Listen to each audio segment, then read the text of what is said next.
ಹುಟ್ಟುಹಬ್ಬವನ್ನು ಆಚರಣೆ ಮಾಡಿಕೊಂಡಿರ್ತಕ್ಕಂಥ ಸನ್ಮಾನ್ಯ ಸಿದ್ದಲಿಂಗಣ್ಣ ಅವರಿಗೆ ಈ ಒಂದು ಹಾನಗಲ್ ತಾಲೂಕು ಒಂದು ತಪೋಭೂಮಿ ಮಣ್ಣಿನ ಮಕ್ಕಳಿಗೆ ಆಶೀರ್ವಾದ ನೀಡತಕ್ಕಂತ ಒಂದು ಶಕ್ತಿಯನ್ನ ಆ ದೇವರು ಕೊಡ್ಲಿ ಅಂತಕ್ಕಂಥ ಒಂದು ವಿಚಾರವನ್ನು ತಿಳಿಸುತ್ತಾ ಮತ್ತೊಮ್ಮೆ ಅವರಿಗೆ ಹುಟ್ಟುಹಬ್ಬದ ಶುಭಾಶಯಗಳನ್ನು ತಿಳಿಸುತ್ತೇನೆ. 53ನೇ ವರ್ಷದ ಹುಟ್ಟುಹಬ್ಬದ ನಿಮಿತ್ತ ನಾವೆಲ್ಲೂ ಒಂದು ವೇದಿಕೆಯಲ್ಲಿ ಕೂಡಿರ್ತಕ್ಕಂಥದ್ದು ಒಂದು ಹಾನಗಲ್ ತಾಲೂಕಿನ ವಿಷಯವನ್ನ ಚರ್ಚೆ ಮಾಡಲಿಕ್ಕೆ ಕೂಡಿರ್ತಕ್ಕಂಥ ಒಂದು ವಿಷಯ ಆಗಿದೆ ಅಂತಕ್ಕಂಥದ್ದು ನನ್ನ ಮನದಾಳದ ಮಾತು. ಯಾಕೆ ಅಂತ ಹೇಳಿದ್ರೆ ಕೆಲವೊಬ್ರು ನಮಗೆ ನಾಯಕರು ಬೇಕು ಅಂತ ಮಾತಾಡಿದ್ರು, ಕೆಲವೊಬ್ರು ವೇಕೆಂಟ್ ಇದೆ ಅಂತ ಮಾತಾಡಿದ್ರು, ಕೆಲವೊಬ್ರು ನಮಗೆ ಏನೋ ಒಂದು ಶಕ್ತಿ ಬೇಕು ಅಂತಕ್ಕಂಥ ವ್ಯವಸ್ಥೆ ಇಟ್ಕೊಂಡು ಮಾತಾಡಿದ್ರು.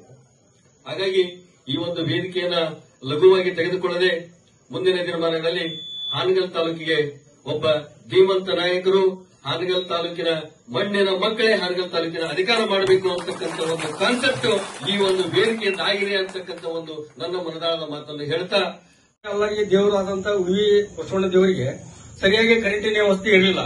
ಆ ಒಂದು ಸಂದರ್ಭದಲ್ಲಿ ಇವರು ಚಾಲೆಂಜ್ ಆಗಿ ಅದನ್ನ ಸ್ವೀಕಾರ ಮಾಡಿಕೊಂಡು ಈಗ ದುಡ್ಡುಗಾಗಿ ಮಾಡೋದಾದ್ರೆ ಅದನ್ನ ಮಾಡೋಂಥ ಅವಶ್ಯಕತೆ ಇಲ್ಲ ಅವರು.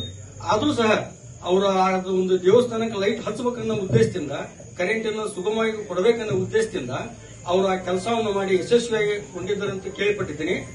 ಅಂತ ಒಂದು ಮಹಾ ವ್ಯಕ್ತಿಯವರು ಈ ಒಂದು ಸಂದರ್ಭದಲ್ಲಿ ಅವ್ರನ್ನ ಈ ಟೈಮ್ನಲ್ಲಿ ನಾವು ಸ್ಮರಿಸಿಕೊಳ್ಬೇಕಾಗ್ತದೆ.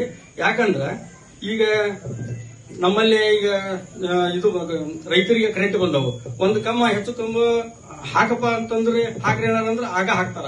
ಆ ನಂತರ ಒಳ್ಳೆ ನೀಟ್ ಕೆಲಸ ಅಂತ ಒಂದು ವ್ಯಕ್ತಿಗೆ ಇನ್ನೂ ಒಂದು ಅಧಿಕಾರ ಅಂತ ಸಿಕ್ಕರೆ ಬಹಳ ಚಲೋ ಆಕತಿ ಅಂತ ಹೇಳಿ ಈ ಅವಕಾಶ ಮಾಡಿ ಕೊಟ್ಟಿದ್ದಕ್ಕೆ ಅವ್ರಿಗೆ ಅಭಿನಂದಿಸಿ ನಾನು 2 ಮಾತುಗಳನ್ನು ಮುಗಿಸ್ತೇನೆ.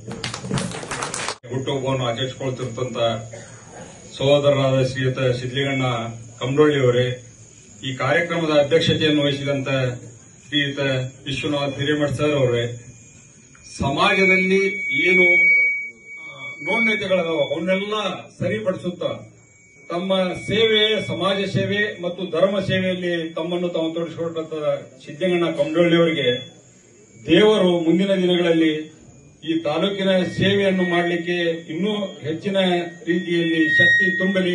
ನಾವು ನೀವರೆಲ್ಲ ಜೊತೆಗಿದ್ಕೊಂಡು ಈ ತಾಲೂಕಿನ ಸೇವೆ ಮಾಡಲಿಕ್ಕೆ ಅವ್ರ ಜೊತೆಗಿರೋಣ ಅಂತ ಹೇಳಿ ನನಗೆ ಈ ವೇದಿಕೆಯಲ್ಲಿ ಮಾತನಾಡಲಿಕ್ಕೆ ಅವಕಾಶ ಮಾಡಿಕೊಟ್ಟಂತ ಎಲ್ಲ ಹಿರಿಯರಿಗೂ